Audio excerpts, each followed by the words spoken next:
sought the confidence of this House.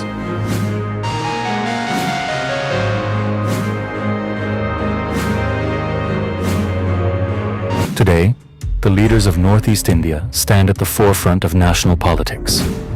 In parliament or in committees, the most prominent and powerful voice often heard is that of Kiran Rijiju. From Nagaland, leaders like Imna Along and Rio.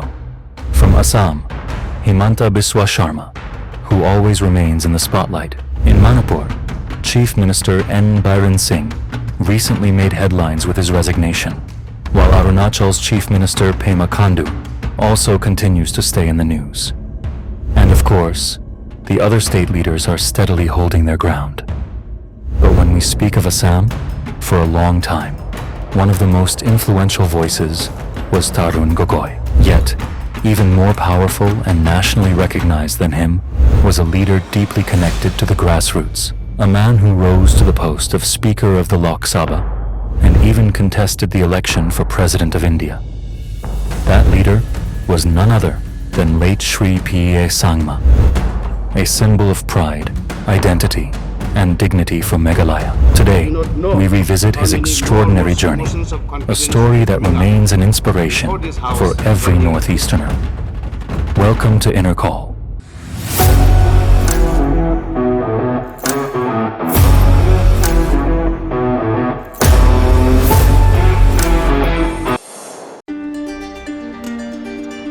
P.A.Sangma, 1947 to 2016, rose from humble beginnings in Meghalaya's Garo Hills to become one of India's most prominent politicians, including serving as the Speaker of the Lok Sabha, 1996 to 1998. He was a founder of two national political parties and a champion for Northeast India on the national stage. His son, Conrad P.A.Sangma, has since taken up the mantle, leading Meghalaya as Chief Minister and expanding his father's legacy through the National People's Party, NPP. P.A.Sangma was born on September 1st, 1947, in the village of Chapahati in West Garo Hills, then part of Assam. Hailing from the Garo tribe, he was one of 7 children in a poor family.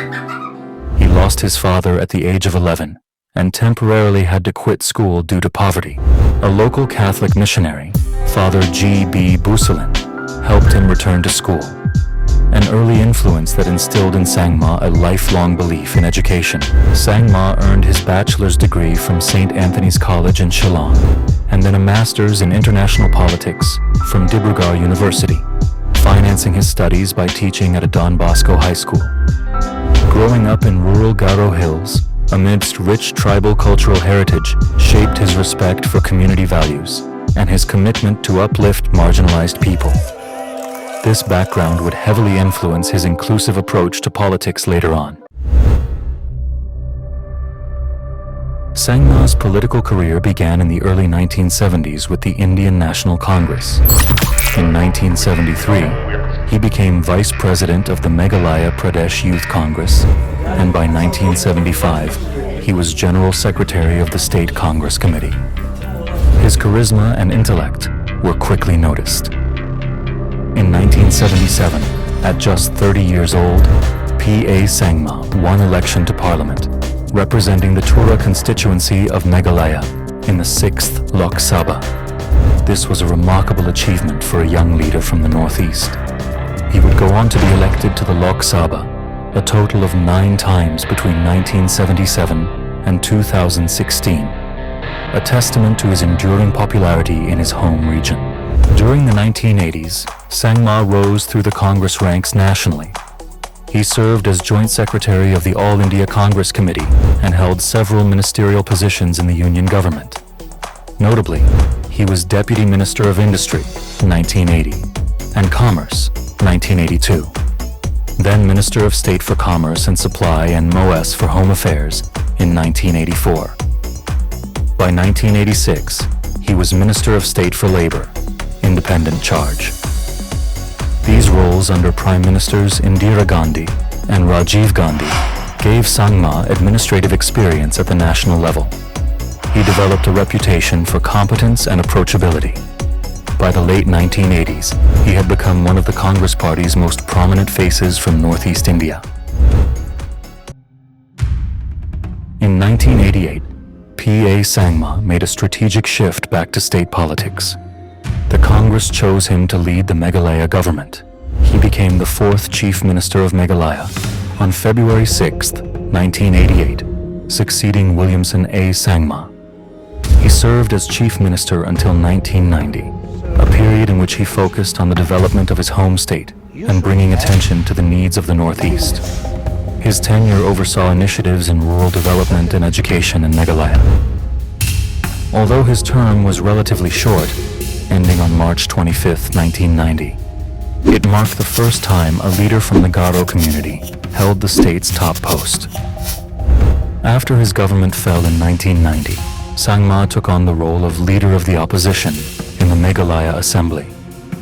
By 1991, P.A.Sangma returned to national politics, winning back his Lok Sabha seat from Tura in the general elections. With the Congress back in power in the early 1990s under Prime Minister Narasimha Rao, Sangma joined the Union Cabinet. He served as Union Minister of State, Independent Charge, for coal from 1991 to 1993, and then as MOS, Independent Charge, for labor from 1993 to 1995. In September 1995, P.A.Sangma was elevated to cabinet minister rank when he took charge of the Ministry of Information and Broadcasting. Although he held this cabinet post for only about 8 months, until May 1996, it was a high-profile assignment overseeing India's media and broadcasting policies. His tenure coincided with the opening up of the media sector, and he was known for his accessible and friendly demeanor, even as he managed a sensitive ministry. The year 1996 was a turning point. After the general elections produced a hung parliament, consensus emerged to appoint him as the Speaker of the 11th Lok Sabha. He was unanimously elected Speaker in May 1996, becoming the first tribal politician in Indian history to hold this high constitutional office. As Speaker, Sangma won wide acclaim for the impartial and efficient manner in which he conducted the House's business. He was noted for his wit and good humor in the Speaker's chair, which helped diffuse tension during heated debates. Question hour in Parliament, contemporaries recalled, brought out the best in him. Even the opposition praised his non-partisan approach. His tenure elevated his stature to that of a national statesman. Despite his long association with the Congress, Sangma's journey with the party ended in 1999 on an ideological point. Along with senior leaders Sharad Pawar and Tariq Anwar, Sangma questioned the suitability of Sonia Gandhi as a prime ministerial candidate of the Congress. This open challenge led to their expulsion. In response, the trio founded the Nationalist Congress Party, NCP, in June 1999. Sangma became one of the co-founders and top leaders of the NCP. However, by 2004, he had a falling out with Sharad Pawar, formed a short-lived faction allied with Mamata Banerjee's Trinamool Congress, and later returned to NCP in 2006. In 2012, Sangma made an ambitious bid for the presidency of India. Backed by AIADMK, BJD, and later the BJP, he contested against Pranab Mukherjee. His candidacy was historic, as he was the first tribal leader ever to contest for the presidency. His move conflicted with the NCP's alliance with Congress, leading him to resign from the party. Though he lost the election, securing around 31.5% of votes, the bid reinforced his national stature and symbolized the Northeast's presence at the highest level. On January 5, 2013, P.A.Sangma launched the National People's Party. The party's mission was to voice the concerns of India's northeastern states and tribal communities in national politics. NPP contested the 2013 Meghalaya elections and won 2 seats. In 2014, Sangma himself won Tura again on an NPP ticket. He spent his final years mentoring the next generation of leaders, especially his children, while building NPP into a platform for the entire Northeast. P.A.Sangma passed away on March 4, 2016. Tributes hailed him as a self-made leader, the foremost political voice of the Northeast, and a man who bridged the gap between tribal communities and mainstream politics. He was posthumously awarded the Padma Vibhushan in 2017, the first from Meghalaya to receive the honor. He is remembered for his commitment to education, inclusivity, and integrity. Perhaps his most lasting contribution was the creation of NPP and the political dynasty that carries his vision forward. In 2019, NPP became the first party from Northeast India to be recognized as a national party. Under Conrad, NPP expanded into Manipur, Nagaland, and Arunachal Pradesh, aligning with larger national coalitions while maintaining regional identity.